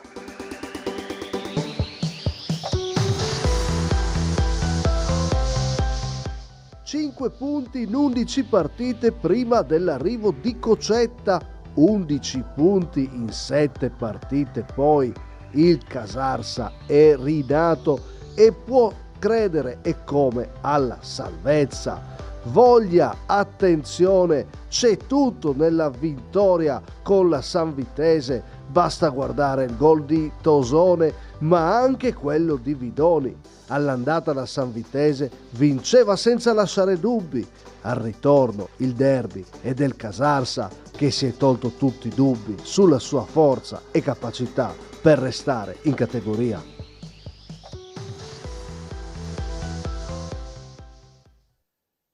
Allora, un po' di errore, dopo tanti servizi qualcosa mi perdo. Valerio, 2005 del Casarsa in gol. Prima di chiedervi se me la confermate, Gabriele Magrini ha cercato di parlare con il mister e con il presidente su che cosa è cambiato in questo Casarsa. Sentiamo. Ma secondo te cos'è che non ha funzionato fino a qui? Dovevamo assestarci anche noi a livello di società e probabilmente quell'inizio del campionato è mancato un po' di entusiasmo di gruppo, che è fondamentale ai nostri livelli. È veramente importantissimo trovare il gruppo, la serenità, anche il divertimento quando si gioca. Ecco, questo è mancato all'inizio. Cosa ha portato mister Cozzetta? Ha portato appunto la capacità di fare gruppo, ecco, fare una famiglia. Io ho detto sempre dal primo giorno che sono arrivato ai ragazzi, ho detto importante che un ragazzo mi venga ad allenarsi col sorriso. Cosa mi dite di questo, Presidente Rovere, di questo tema? Noi parliamo tanto di tattica. Io dico una cosa, col Vajont dalla terza categoria sono andato in promozione e ho sempre vinto non con grandissime squadre, ho sempre vinto con le promozioni con i gruppi. Quando tu fai un ambiente sereno, un gruppo sereno, dopo puoi avere tutti i giocatori più forti di sto mondo, però se non c'è il gruppo tu non vinci. Non c'è niente da fare. Zeno Minen. Mi allineo. Sì. Questo Casarsa ti è sorpreso che ha ritrovato un risultato importante, secondo me. Non giocava contro cioè, i valori fino alle 14:30 di domenica erano ben diversi, no? Tra Casarsa ogni partita ha la sua storia, però sì, un risultato importante. È un tema, quello che ha detto, l'entusiasmo, la gioia di divertirsi, Sante. Fondamentale. Però bisogna essere bravi a trasmettere anche quello, sì, no? Perché sì, io ricordo l'ultima esperienza alla Juventina, ne parlavamo prima, che spesso non ci allenavamo, però siamo riusciti a fare qualcosa di storico, di grande, anche perché tiravamo fuori dai ragazzi tutto. E quindi sono convinto che bisogna giocare bene a calcio, bisogna essere bravi come allenatori tatticamente, ma nei dilettanti l'unione ti porta dei punti. La svolta del Casarsa è anche molto mentale. Cosa mi dite? Miglior squadra, teniamo il Casarsa, Max Rossi? Sì, anche se devo dirti, anche se va contro probabilmente poi il mio percorso, per me anche la Juventina ha fatto una vittoria tanto importante, anche perché insomma se guardiamo in questo momento la rosa della Juventina, e io domenica ho visto la panchina, 4 giocatori in panchina, quindi sai, perdere una partita, trovarti Fraibano a meno, se perdevano a meno 3, 4, 5 lì vicino, Casarsa vince, è una vittoria che ha valore secondo me quanto quella del Casarsa. 4 in panchina hai detto? Sì, avevano Pillon col 20 e dopo 12, 13, 14, 5 scusami, in panchina erano. Continuo a avere questo problema. Pillon col 20. Sì, 12, 13, 15 e Pillon col 20. Simone, cosa facciamo qua? Domenica difficile, settimana difficile, ci sono tante belle vittorie. Mi verrebbe da dire, non ti dico no al Casarsa perché comunque è una vittoria di assoluto valore, però la Sanvitese in casa continua a fare troppa fatica. È una vittoria, come ha detto prima il Presidente Minen, i valori alle 14:30 erano diversi, no? Io però questa settimana ti dico la Pro Fagagna, perché quando vai a Gorizia, una squadra lanciata come la Pro Gorizia, 8-9 risultati di fila, vai là, dopo 9 minuti sei 2-0 e poi resisti o comunque lo mantieni per 82-83 minuti, per me la vittoria di giornata è quella della Pro Fagagna, anche se non sottovaluto invece quella del Tamai, che si è rialzato immediatamente dalla sconfitta di Coppa, battuta l'UFM, e anche il Tamai in serie aperta di 4 vittorie, 3 senza subire gol. Però per me la vittoria più pesante è la Pro Fagagna a Gorizia. La loro perché era ostica, partita difficilissima, classifica, riprendere. Tutti mi avete detto una. Grande vittoria. Vabbè, passo alla tua, perché è bella quella del Casarsa e l'abbiamo analizzata, c'è tanto merito di Coccetta sicuramente, che è stato nominato lo scorso mese tra i migliori allenatori, quindi andiamo a premiare quella del Fagagna è una vittoria forse ancora più inaspettata, no? Con un Gorizia così in serie utile. Ok Fagagna, andiamo rapidamente però anche con un non va di questa giornata, vediamo. La gran botta, non va. Quando doveva decollare il CRAS si è fermato. Dalla sconfitta di Casarsa in poi 5 punti raccolti in 7 partite e siamo già alla terza sconfitta consecutiva. Soprattutto la squadra di Knežević si è dimostrata ancora impreparata nelle sfide che contano in trasferta. Vedi le sconfitte con Tamai e Godroip. Sta mancando il CRAS. Max. Sì, assolutamente. Per me, ecco, in questo momento ti direi, in questo momento è la delusione più grande, anche perché per le partite che ho fatto io è l'unica squadra che ci ha messo solo un tempo, primo, però è l'unica squadra che ci ha messo veramente sotto e che mi ha proprio impressionato per 45 minuti. Per 45 minuti c'erano 3-0 per loro, non c'era niente da dire. È vero che poi tutti i secondi tempi crolla e anche con noi poi poteva perderla, però per la potenza, la forza, la qualità della rosa mi aspettavo molto di più. Era una fisicità, sì.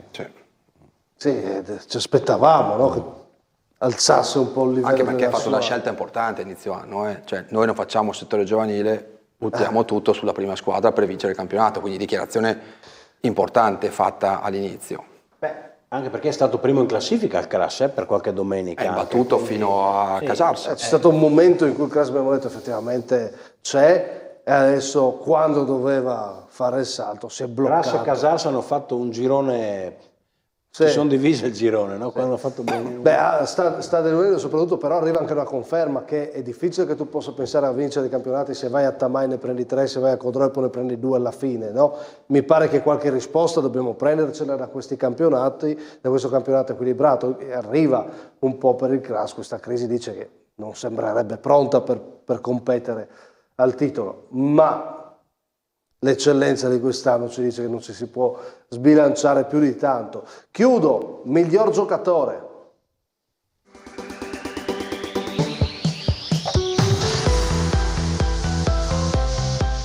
Nassim Madi, classe 2007, 10 anni in meno del fratello Muad, che a Tolmezzo ha già lasciato il segno in passato con 50 gol e adesso fa parte della super squadra del LME, ma con la prima doppietta in eccellenza ecco un altro Madi che può fare le fortune del Tolmezzo. Dopo i 20 gol nel campionato Under 17 Elite, gli 11 in questa stagione nell'Under 19, Nassim arriva in prima squadra e lascia subito il segno. Il futuro è dalla sua. E a garantire per Madi Baccio Damiani. Parola di Damiani che dice che è un talento. Sentiamolo. Nassim, io l'ho allenato, ho avuto il piacere di allenarlo in questi 2 mesi qua, adesso è andato in prima squadra. E sinceramente insomma sono anni che non ho visto in giro un talento così cristallino, insomma, quindi tecnicamente molto forte, passo, qualità, aggressività, furbizia, cattiveria calcistica, un po' tutto insomma, quindi assolutamente sono rimasto impressionato e sono contento che stia facendo bene, anche se ho perso un giocatore per la mia squadra importantissimo. Io purtroppo il fratello non l'ho mai allenato, l'ho visto giocare, secondo me sono molto simili, però sinceramente non posso dirti che è meglio, se è meglio Nassi o se è meglio lui, insomma, ecco. Però sicuramente 2 grandi giocatori. Nassim secondo me è tanta roba e io spero che insomma faccia nel calcio riesca sicuramente a fare qualcosa di importante. Un abbraccio, ciao Massimo. Ecco, se lo dice Damiani, gli crediamo, no Max? Sì, dai, poi insomma, doppietta nel 2007, non è che la trovi ogni giorno. Ma come l'ha fatta anche? Bella. Sì. Proteggerla. Anche se il Presidente non sarà d'accordissimo. Non sono molto d'accordo. Troppo io gli ho debole. detto ai miei, neanche gli esordienti prendono 2 gol così. No, allora sì, se analizziamo come il Presidente analizza dal punto di vista del movimento della punta, però io che prima ho guardato uno su una spizzata, l'altro su una palla scoperta, così sì, se analizziamo da quel punto di vista Niente da togliere, è un bel gol, però anche la mia difesa. Ragazzi in eccellenza non si prendono questi gol. Io ho guardato il gesto. Esatto, tutti e due. Cioè, ma anche perché tu ne sai qualcosa. Ho avuto un fratello, sì. Tra l'altro nel giorno in cui venite promossi a Risano in eccellenza fa lui 2 gol quella volta, anche uno molto bello. Sai che non mi ricordo se ha fatto la doppietta lui. Uno sicuro. Uno all'incrocio e uno salta al portiere. Però insomma ti sei divertito con il fratello, no? È il giocatore. Adesso tra l'altro l'LME, come dicevamo, e soprattutto il Tolmezzo trova un altro, cioè anche trovare 2 fratelli così bravi, per farti un esempio, mio fratello è bravo, io sono scarso nella mia famiglia, cioè ci vuole fortuna, no? Ma soprattutto Tolmezzo si dice sempre che il problema sia là davanti, perso Gregorutti però adesso arriva sto ragazzo, vediamo come farà. Però è stata una bella domenica per i giovani, Valerio del Casarsa 2005, Zecchini del San Luigi 2007, con una bella con azione. Palla di Osmani 2007. Quindi insomma. Quindi mi passi Mario o hai un altro giocatore? No, io te lo passo, Mario. Me lo passi, Santa Bernardo? Io no, perché sennò si monta la testa e premio il peso del gol di Bertoli. Bravo. È entrato al 70°. Bertoli è un tema di questo campionato, è giusto nominarlo, ma c'è già Pettinino, quindi te lo scarto, ma è giusto nominarlo, Max? Sì, ti passo Madi. Perfetto. Andiamo poi 2 messaggi velocissimi, però prima di chiudere con le nomination, fatemi vedere il miglior gol di questa settimana, lo seguiamo velocemente e poi andiamo con la miglior parata. Valerio, appunto, che stoppa bene, riesce a difendere questo pallone dal contrasto e poi la piazza così all'angolino. Il gol decisivo di Zossi contro l'UFM, guardate come va via, e poi con il destro sul secondo palo, gol decisivo. Eccolo qua, rallentato. Perché no? Vediamoci una punizione di Grion, non è mai brutta da vedere, no? Via velocissimi, cosa sceglierebbe il presidente del Maniago Vaillant? Ma io direi forse il primo. Il primo di Valerio, presidente dell'Azzurra? Il secondo. Zossi, voi siete decisivi, questi suggerimenti. Max Rossi, grande attaccante. Anche se è una punizione, dico Grion, perché è sempre un piacere vedere come calcia. Premi la punizione. Fornasiere? È una bella lotta, Zossi fa bello, però voglio premiare anch'io Grion perché è una punizione vicina e lui riesce a metterla sotto l'incrocio col portiere che non riesce ad andare. Vediamo se... Io premio Zossi perché proprio se lo merita sto ragazzo. Ci sta, l'avrei scelto se fossimo ritrovati in una situazione di inferiorità, ma con 2 voti passa Grion in questa nomination. Vado con la miglior parata, e in questo caso troviamo il riflesso di Mason del Fontana Fredda. Guardate, riesce a smanacciarla, poi è decisivo anche l'aiuto del difensore, ma il riflesso, insomma, c'è anche una deviazione, niente male.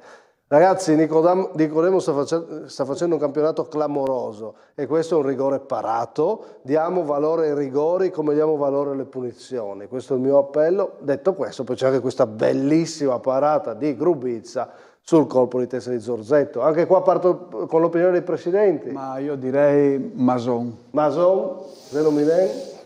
Sono indeciso tra il primo e il terzo, non lo so, dico il primo. Dici Mason, quindi in caso di parità Mason è la strada spianata, vediamo se tutti e 3 sono indecisi. Partiamo da Sante stavolta? Io Nicodemo perché durante la partita ne ha fatte altre. Sì, ok, Nicodemo?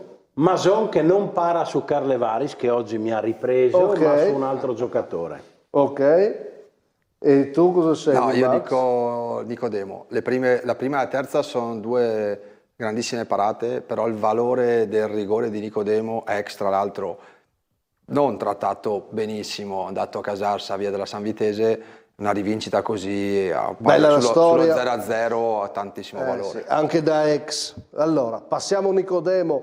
Rapidamente una cosa sui messaggi. Sul tema Russo LME, forse Amedeo non è stata la prima scelta fin dall'inizio e magari oltre a qualche giocatore non andava benissimo nemmeno la società. Hanno colto la palla al balzo. Che non fosse la prima scelta fin dall'inizio potrebbe venire effettivamente il dubbio. No, e poi l'ha detto Presidente anche. Avevano 3 nomi. Esatto, sì. Ha detto. Poi ci segnala occhio che Russo per 15 giorni non potrà allenare fino a giugno. Quindi ci scrive, doveva essere Ermanno Tomei, quindi secondo me è qualcosa che è scaturito nell'ultimo periodo, altrimenti, e non dipende da lui, altrimenti si sarebbe dimesso prima, no? Invece Stoico... No, se ti dimetti non puoi allenare, ti devono esonerare. Non cambia niente. Ti devono esonerare.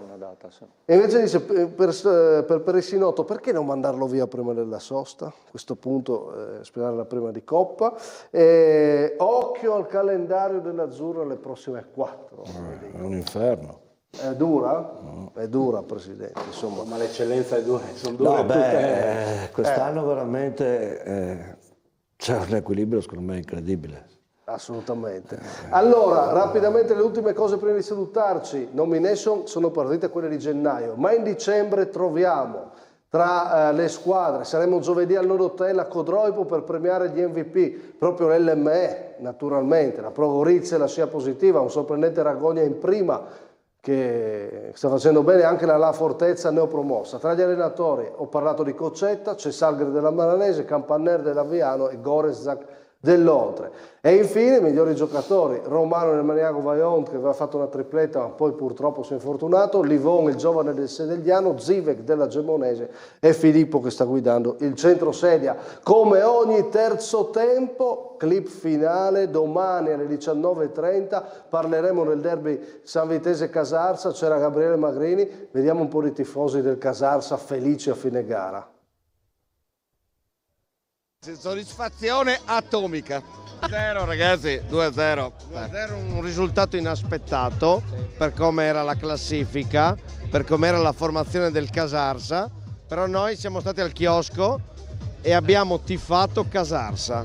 Bellissima vittoria, ma io ti devo raccontare l'aneddoto principale di questa vittoria, perché Tosone è in parte a me a cena, no? Allora devo fermarlo quando mangia perché mi ruba sempre il secondo. Allora l'altra sera gli ho detto, non mi ha chiesto niente, gli ho detto ti do io metà secondo che fai gol domenica. E così è stato. Secondo me abbiamo vinto a caso, ma però abbiamo vinto. Ma quindi non avete visto la partita dal chiosco? L'abbiamo vista dal chiosco. Queste sono le analisi vere, no Presidente? Insomma, alla fine abbiamo capito come ha vinto il Casarsa. Domani speciale su questo derby. Io vi ringrazio per averci seguito. Stasera vi devo parlare di una storia del calcio dilettanti. Uno degli obiettivi è quello di far ripartire anche il calcio femminile. Una delle società che sta lavorando anche con il calcio femminile è il Centro Sedia. Abbiamo parlato in particolare della sua Under 17. Vi lascio con uno speciale, siamo stati a trovarli sul campo di allenamento di Pasian di Prato. Grazie Presidente Zeno Minen per il confronto, insomma, nonostante il momento particolare, ma siete ripartiti vincendo. Grazie al Presidente Rovere, stagione difficile, ma è giusto parlare di una società come la vostra che, come ci ha detto, vuole onorare come questo campionato. Vi auguriamo di risollevarvi. Grazie Max Rossi, grazie Simone Fornasiere. Grazie Sant'Bernardo, grazie ragazzi in regia, vi lascio al nostro speciale finale dedicato al calcio femminile. Carlo Zampi, responsabile del calcio femminile del Centro Sedia Natisone, ci racconta come nasce questa avventura. Stasera siamo a Pasian di Prato, le Under 17 e le ragazze Under 15 si stanno allenando. Questa voglia di ritorno del calcio femminile quando parte, Carlo? Parte da una idea del Centro Sedia Natisone che fino alla stagione scorsa si è dedicato soltanto al maschile e che ha pensato di provare a creare anche una realtà femminile. quindi ai primi giorni di luglio dello scorso anno ha contattato me, che già da diversi anni mi occupavo di calcio femminile, e poi grazie anche all'apporto dell'allenatore dell'Under 17, che attualmente è responsabile tecnico, Iari Tullio, e alla collaborazione di alcuni genitori che svolgono un importante ruolo dirigenziale, siamo riusciti in un tempo molto ridotto a creare questa realtà che sta dando degli ottimi risultati. Ecco, è stato difficile ripartire col calcio femminile? Per noi più che ripartire è stato un partire.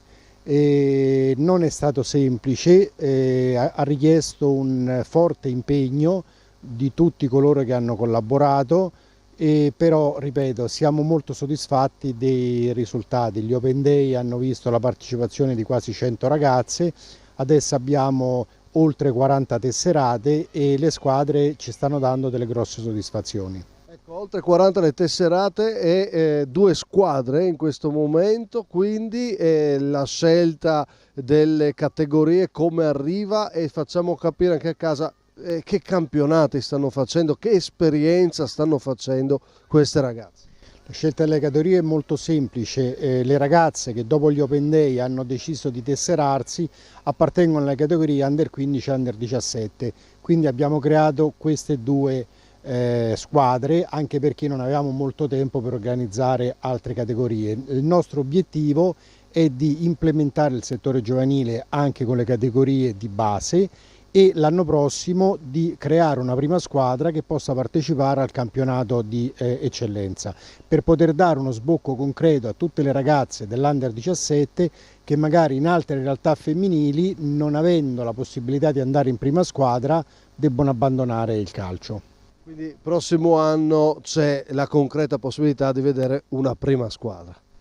Diciamo più che una concreta possibilità, ecco, e l'intenzione anche di creare delle categorie di base di più piccoline, primi calci, piccoli amici, pulcine, esordienti, per dare una struttura più completa a tutto il settore femminile.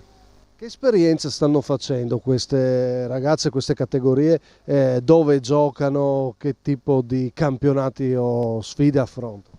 L'Under 15 ha svolto un campionato regionale, è arrivata terza, la prima squadra classificata è andata a fare i playoff, le prime 2 con squadre venete del Trentino Alto Adige, le prime 2 andranno in fase nazionale. L'Under 17 invece ha partecipato a un campionato interregionale con il Veneto, è arrivata prima, ha vinto 8 partite su 8, quindi parteciperà ai playoff insieme ad altre squadre venete. Sono 4 squadre che partecipano ai playoff, 2 andranno avanti e andranno in un campionato sostanzialmente nazionale, che poi andrà mano a mano scremandosi fino ad arrivare alla partita finale per la conquista del titolo. Ecco, c'è anche questo tema, non si gioca in regione e poi se si è bravi si va avanti, arrivano anche le sfide nazionali, quindi una società quando si impegna nel femminile sa anche che c'è un impegno organizzativo importante. Organizzativo ed anche economico ovviamente, perché la trasferta dove ero l'anno scorso, abbiamo fatto diverse trasferte in Lombardia, chiaramente tempo e spesa sono superiori rispetto a una trasferta in regione, ma già l'Under 17 è andata in Veneto quest'anno, quindi già diciamo, il primo livello di campionato comporta delle trasferte sicuramente più impegnative rispetto che analoghe realtà del maschile. E poi anche esperienze oltre il campionato, perché ovviamente ci sono anche dei periodi di pausa, come è stato, se non sbaglio, in questo periodo delle feste, dove avete disputato delle amichevoli, dei tornei. Noi abbiamo disputato in questo periodo 2 amichevoli molto importanti con squadre di Serie A femminili, quindi professionistiche. Prima di Natale abbiamo giocato contro il Milan Under 17, sabato contro il Sassuolo Under 17. Sassuolo e Milan sono tutte e 2 realtà professionistiche e questo offre anche la possibilità alle nostre ragazze di, come dire, di crescere in primo luogo, di imparare di affrontare realtà più importanti, ma anche di mettersi in mostra, forse una brutta parola, però una ragazza che magari ha le capacità e il desiderio di approcciare il calcio professionistico ha la possibilità di farlo, perché con queste amichevoli c'è chi può vederle. Ecco. Assolutamente, è un confronto e una possibilità appunto di essere visionate. Carlo, parliamo anche della vostra organizzazione. Centrosedia Natisone, giocate le gare sul campo del centrosedia, stasera siamo a Pasian di Prato dove si svolgono gli allenamenti. Perché Pasian di Prato?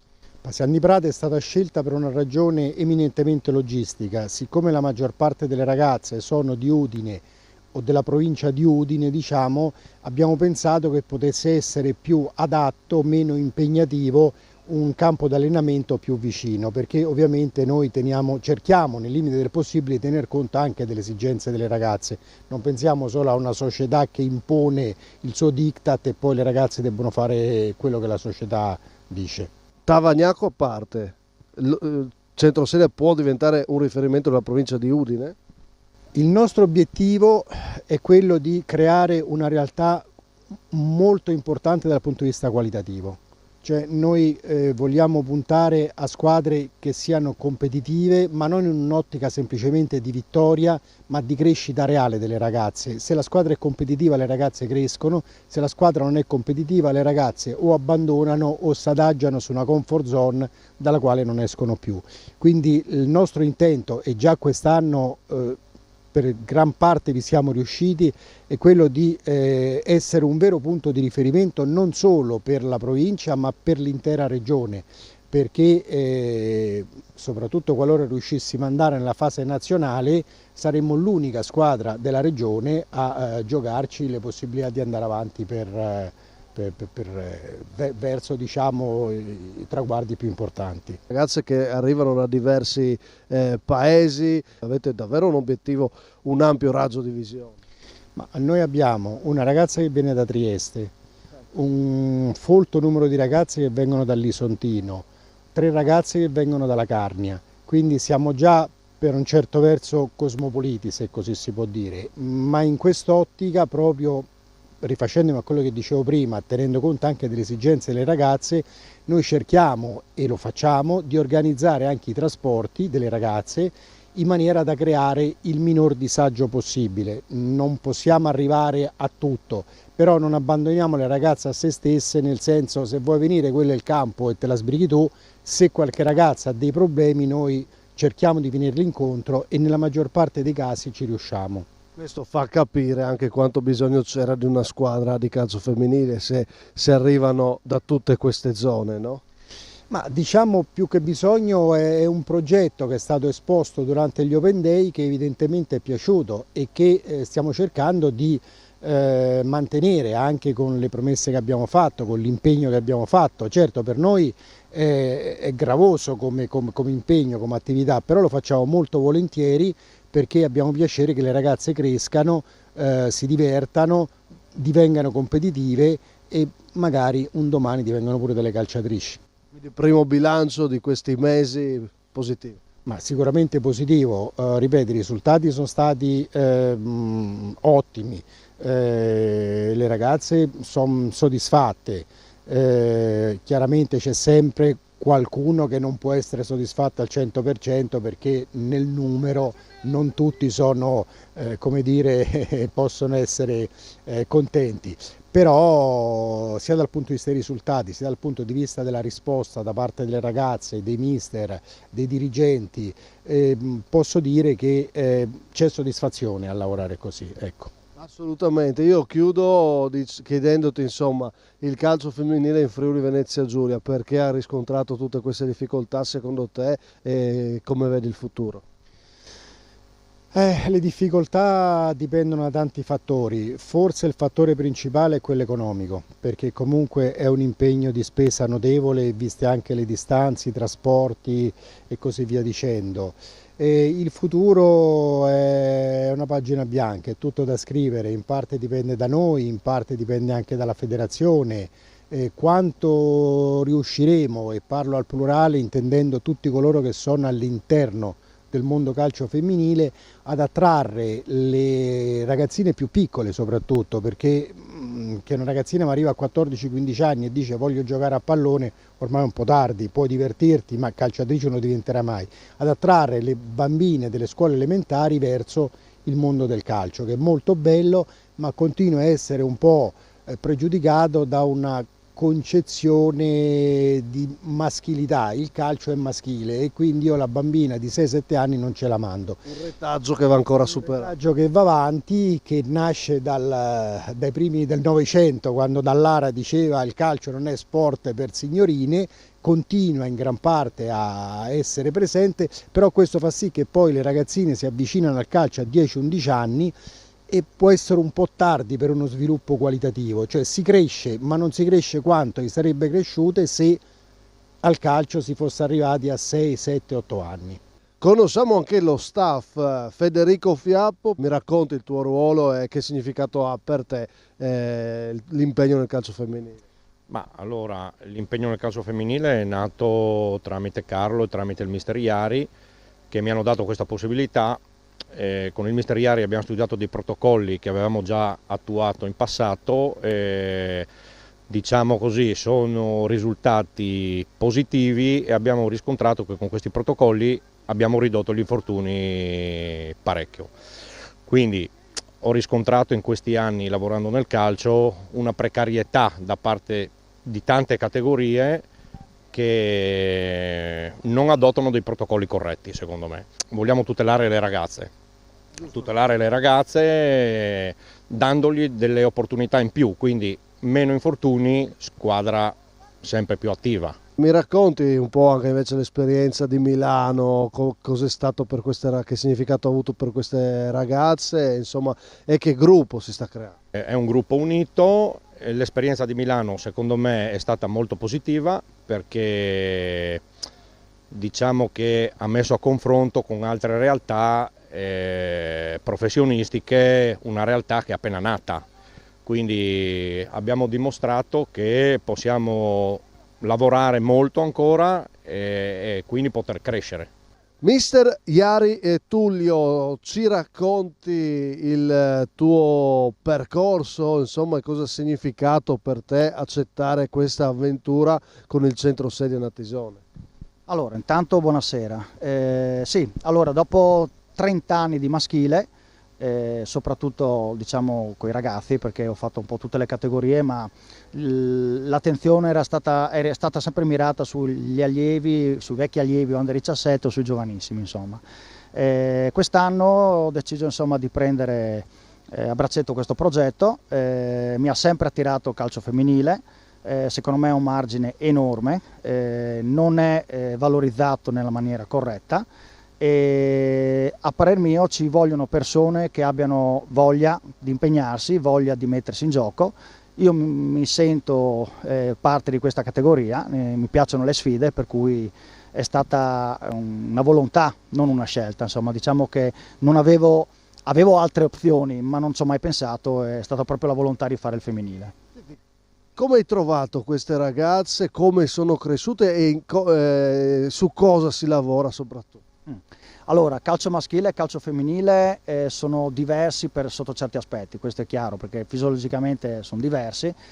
Bisogna lavorare molto sulla parte tecnica e si può anche assolutamente però fare qualcosina sulla parte tattica e fisica. A parer mio questo è un gruppo, l'Under 17 è un gruppo evoluto, però in ogni caso abbiamo un margine enorme sotto tutti gli aspetti appena nominati, a livello tecnico, a livello tattico, a livello fisico. È un gruppo che comunque non ha tantissimo tempo, nel senso che avendo diciamo, un pregresso interessante, perché hanno già partecipato a delle finali, per cui bisogna provare a capitalizzare il loro storico, il lavoro magari fatto fino adesso e provare a portare a casa qualcosa di importante, insomma. Quante volte vi trovate? Noi facciamo 3 allenamenti a settimana, dalla prossima volta 4 la prossima settimana. Sì. Questo è un altro dato importante, quindi veramente un'impostazione importante. Si cerca di dare un'impostazione, si cerca di dare quello che sono degli obiettivi anche personali. perché ogni ragazza ha, diciamo, una scheda su cui si basa e cui si cerca di lavorare. Utilizziamo molto anche le applicazioni, software, per cui hanno dei questionari per spiegare quello che è stato il loro allenamento, se sono trovate bene, non sono trovate bene, la loro condizione, eccetera, eccetera. L'esperienza di Milano che cosa vi ha detto? Allora, l'esperienza di Milano ci ha detto che siamo ancora lontani, però non così lontani, nel senso che sicuramente uno storico diverso, perché ragazze che sono abituate a giocare con una certa casacca, con determinate squadre. Qua in Friuli abbiamo poche squadre, per cui chiaramente cambiano un po' quelli che sono gli obiettivi anche, e quello che appunto lo storico di cui si parlava prima. È vero che a livello organizzativo magari per la società non è facile andare in Veneto o ancora più in là, però questo, che ovviamente è un dato da migliorare, quello di avere un campionato regionale, però sicuramente crea una grande esperienza, no? Crea molte esperienze, un bagaglio, anche perché uscendo dal confine si vede quello che è realmente il calcio e quelle che sono le qualità delle altre ragazze in questo caso. Mi è capitato di andare fuori regione anche all'estero con i ragazzi ed è molto importante perché vai a scontrarti contro realtà che sono impostate in maniera diversa. Abbiamo, diciamo, delle idee in testa e vogliamo cercare di coltivare tutto quello che appunto stiamo cercando di seminare, per cui vogliamo raccogliere il prima possibile, ma soprattutto lasciare che le ragazze abbiano e possano sfruttare quello che stiamo cercando di fare per aumentare le loro esperienze.